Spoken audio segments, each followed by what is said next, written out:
No one understood why the Apache chief rode straight to a poor rancher's land with armed warriors, but everyone felt the fear the moment dust rose on the horizon. The rancher stood outside his small wooden house, his heart pounding, because he knew powerful men never came without a reason. People whispered from far away, expecting screams, fire, or death, because the Apache chief was known for mercy only when honor was respected. Just days ago, this same rancher was fighting hunger and loneliness. Never imagining his life would cross paths with a feared tribe leader, he remembered the injured women he had helped, the blood on his hands, and the silent promise he made to protect them. Every sound of hooves felt like a final warning. Every breath felt heavy as the warriors stopped. The air grew cold. The chief's eyes locked on the rancher, and in that moment, time seemed to freeze. Because whatever decision the chief made would not only decide the rancher's fate, but change many lives forever. That he was a poor rancher living alone on dry land, struggling to survive every single day. The land gave little, the sky gave less, and hope felt heavier than hunger. He woke before sunrise and slept after darkness, working with cracked hands and tired eyes. He had no family nearby, no friends to protect him, and no voice that anyone listened to.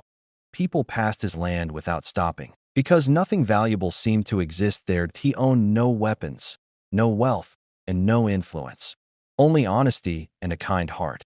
Every decision he made was guided by conscience, not fear. Even when hunger burned, he never stole. Even when loneliness crushed him, he never complained. He believed doing the right thing mattered, even if the world ignored him. That belief kept him alive when nights were cold and days were cruel. He never imagined that his quiet life would collide with powerful forces, because one unexpected choice would soon pull him into a moment that tested his courage and change his destiny forever. One evening, as the sun sank behind the hills and shadows stretched across the dry land, he walked toward the edge of his ranch carrying water when he noticed movement near the rocks, slow and painful, and as he stepped closer his breath caught, because lying there were two giant Apache sisters, far taller than any woman he had ever seen, their clothes torn, their skin bruised, and blood darkening the dust beneath them. They were alive, but barely breathing, their eyes filled with pain and fear, and in that moment his world went silent, because he understood what this meant. If he turned away, they would die before morning. That if he helped them, he would be marked as an enemy by a powerful tribe. He stood frozen as his heart argued with his fear, knowing the Apache were known for swift and unforgiving justice. Yet when one sister weakly reached out and collapsed, his hesitation broke. That he remembered every lonely night, every hunger-filled day, and every belief he held about doing what was right. He dragged them with all his strength to the small shed behind his house, tearing his own shirt to stop the bleeding, using his last clean water to wash their wounds. Hours passed as he worked silently, listening for any sound of approaching riders, his hands shaking not from weakness, but from the weight of what he had chosen. The sisters drifted in and out of consciousness, and though they spoke little, their eyes watched him closely, as if trying to understand why a man with nothing would risk everything. That he fed them what little food he had, knowing it might leave him hungry for days.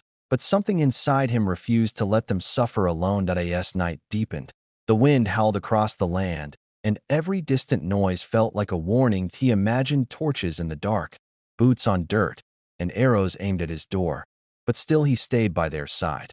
When one sister finally spoke, she whispered that their tribe would search relentlessly, and that mercy was rare when blood was involved. He felt fear tighten his chest, but he did not regret his choice, because leaving them would have destroyed the man he believed himself to be. Dawn. The sisters were stable but weak, and the rancher knew the danger had only begun. He watched the horizon constantly, aware that time was running out, that every second increased the chance of discovery, yet also aware that saving them had already changed him forever. He did not know their names, their status, or their connection to power, but he knew one truth clearly. The moment he chose compassion over safety, his fate was no longer his own, and whatever came next would test his courage in ways he had never imagined. Despite fear tightening his chest, he committed fully to the choice he had already made and prepared to protect the sisters for as long as he could. He moved them deeper into the shed, Covering the windows with old cloth and stacking tools to hide any sign of life, did he clean their wounds carefully, using steady hands despite the danger circling his thoughts, and spoke softly so they would not feel. Alone, he rationed his food without complaint, giving them the warmest portions while accepting his own hunger as a small price. He stayed awake through the night, listening to the land, reading every sound as a possible threat, and planning escape paths that would likely never work. As days passed, the sisters slowly regained strength, and though words were few, trust grew in silence. They watched how he worked, how he never raised his voice, how he flinched at distant noises yet never abandoned his duty. He knew riders could appear at any moment, and each sunrise felt borrowed, each sunset heavy with tension. He avoided the nearby road, kept smoke low, and erased tracks around his land so nothing pointed toward the shed. When pain returned to the sisters, he sat beside them until it faded, and when fear overwhelmed him, he reminded himself why he had chosen this path. He was not brave by nature, but he understood kindness was meaningless if abandoned. When risk appeared, one evening, the older sister spoke more clearly and warned him that their absence would not go unnoticed, and that the search would bring warriors with no patience for explanations. He felt the weight of that truth settle deep, but his resolve did not break, because sending them away weak and injured would be the same as killing them. He realized the land he once thought empty had become a place of purpose, and the life he believed insignificant now carried meaning beyond survival. As their strength improved, so did the tension. Because recovery meant discovery was closer, the rancher measured time in heartbeats and footsteps, aware that every act of care pushed him closer to an inevitable confrontation. Yet he continued, because turning back was impossible. That he had crossed an invisible line where safety no longer mattered as much as honor. He did not know if the tribe would understand his actions or destroy him for them, but he accepted whatever outcome waited ahead. In quiet moments, he wondered if the world ever noticed small choices made far from power. But then he looked at the sisters breathing steadily and knew this moment mattered. As the days stretched on, he sensed change in the air, an approaching presence he could not see, but he remained steady because fear no longer controlled him. The rancher had chosen humanity over safety, and that decision had already reshaped his spirit, preparing him for the moment when the consequences would finally arrive. For days he lived trapped inside a growing circle of fear that never loosened its grip. Even as he forced himself to act calm, the land that once felt empty now felt watched, and silence became louder than noise. He jumped at the creak of wood, the rustle of wind, and the distant cry of birds, because every sound outside his door felt like the end of his life. That he slept in short fragments, never deeply, always ready to rise at the smallest warning. His eyes stayed fixed on the horizon whenever daylight allowed. And when darkness returned, his thoughts grew heavier. He imagined riders appearing without warning, faces hard, voices sharp, judgment already decided. He rehearsed words he might say, yet knew none would matter if anger arrived before understanding. The sisters sensed his tension and tried to move quietly, but their presence itself was a risk he could not erase. He continued caring for them with controlled movements, measuring every step, knowing a single mistake could expose them all. That he stopped lighting lamps at night, ate cold meals, and avoided leaving the house unless necessary. Time stretched strangely, with minutes feeling endless and days passing too quickly. He questioned whether courage was simply the refusal to run, even when fear demanded it. The land offered no comfort now, only reminders of how small he was against forces larger than himself.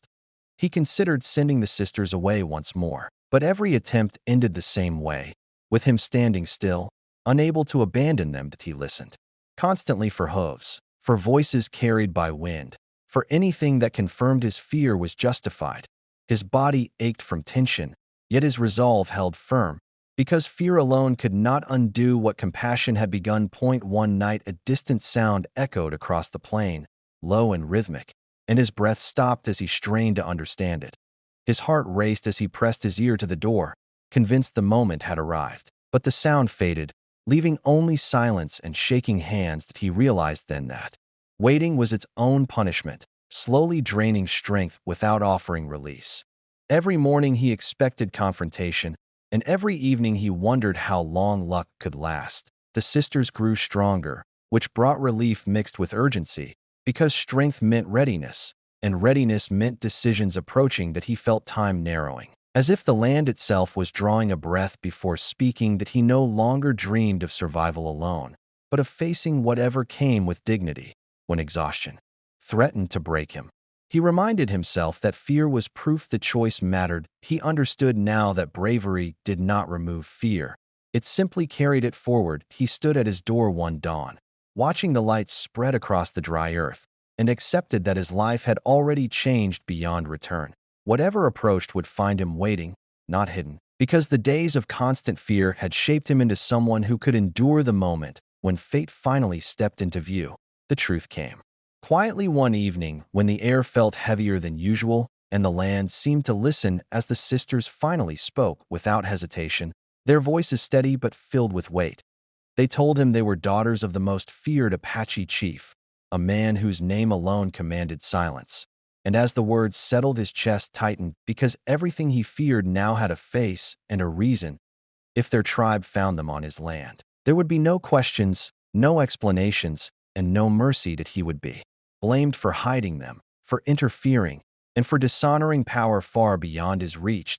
He did not interrupt or step back, but the knowledge pressed against him like a storm waiting to break. The sisters explained their father would search relentlessly, not because of anger alone, but because leadership demanded strength without doubt, and weakness could not be seen.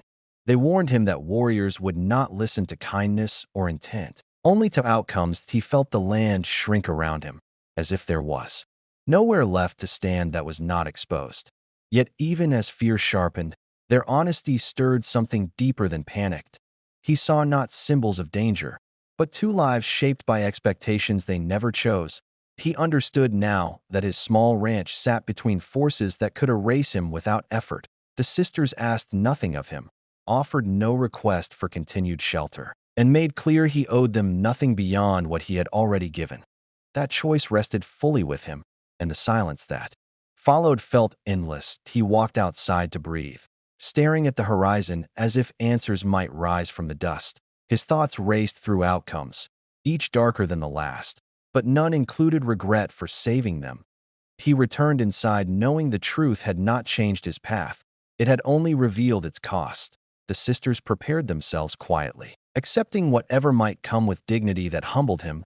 He realized fear had shifted form, becoming less about survival and more about consequence. He could send them away stronger now, but that would expose them to pursuit and danger. He could not imagine that he could keep hiding them. But discovery felt closer with every passing hour. That he chose instead to remain steady, to treat the truth as another burden to carry rather than a signal to retreat. That night, he slept less than ever. Yet his resolve sharpened with each breath. That he accepted that blame might be unavoidable, but shame would not be part of his ending. The land outside felt charged, as if movement waited just beyond sight, and he sensed the world closing in.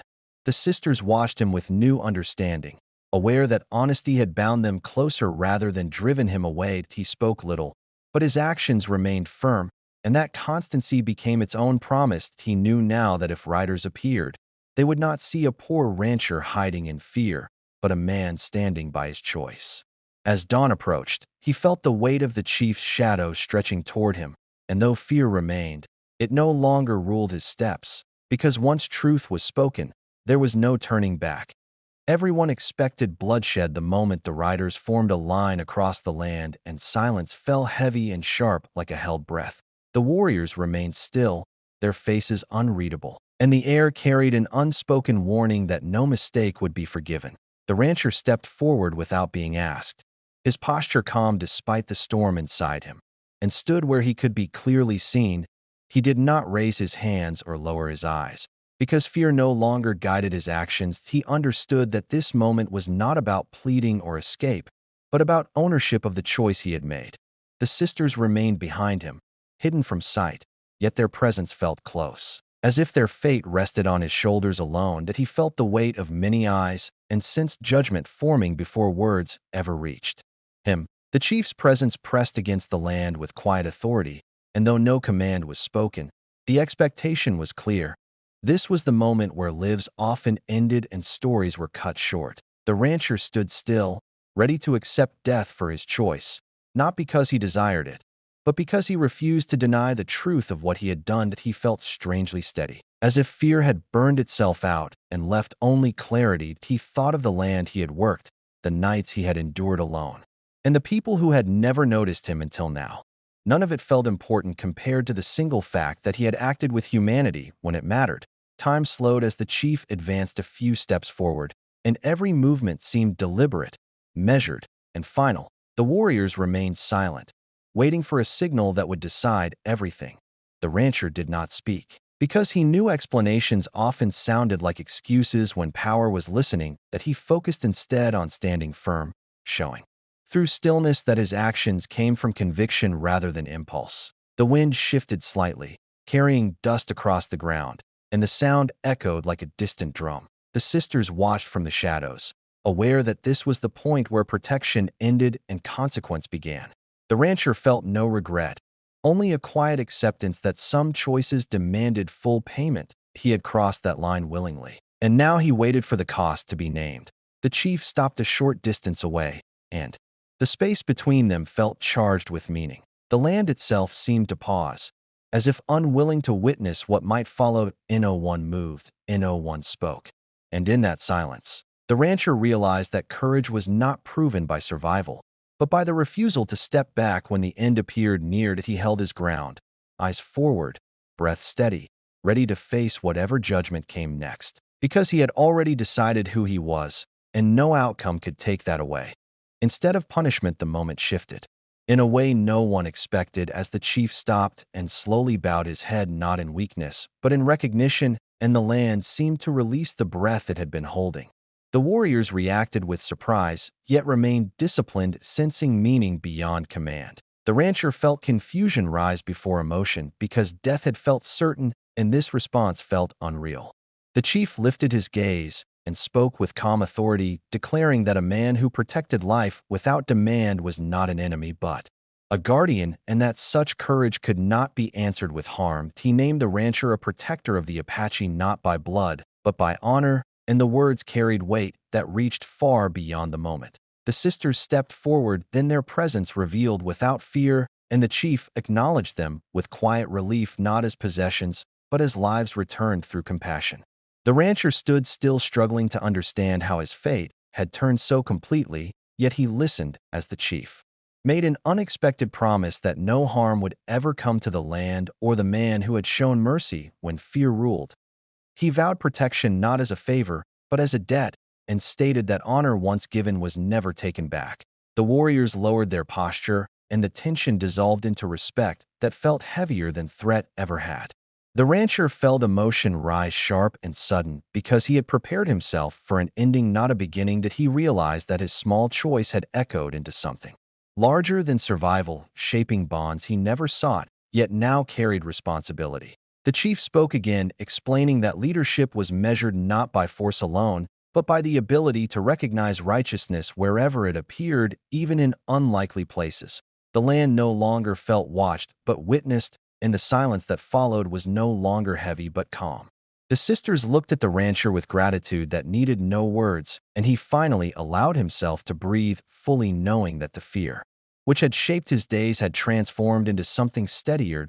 He did not feel powerful, yet he felt seen, and that recognition changed him more deeply than protection ever could. The chief turned away, signaling departure, yet left behind a promise that would travel further than any rider, that this land was now bound by respect. The warriors followed without threat, and the dust settled slowly, as if the earth itself accepted the decision. The rancher remained standing long after they left, not frozen but grounded, aware that life had shifted direction in a single moment of courage. He understood that kindness did not erase danger, but it could transform outcomes in ways force never could. As quiet returned, he looked toward the horizon, not with fear, but with awareness, knowing the future would still demand strength, yet now it would be met with purpose, because one unexpected bow had rewritten his fate forever. From that day on, the ranch was protected forever, not by fences or weapons, but by a promise stronger than fear. The land that once felt forgotten now carried quiet respect, and no rider crossed it with harm in mind. The rancher returned to his daily work, yet nothing felt the same because every sunrise reminded him how close he had come to losing everything and how kindness had given him more than survival. People began to speak his name with disbelief, not because he sought attention, but because courage had found him when no one was watching. That he never called himself a hero and never told the story unless asked, yet the land remembered, and so did the wind. That he remained a poor man by wealth, but rich in meaning, knowing his life mattered beyond his own needs. One act of humanity had rewritten his fate, turning fear into respect and a simple rancher into a legend whose choice would outlive him.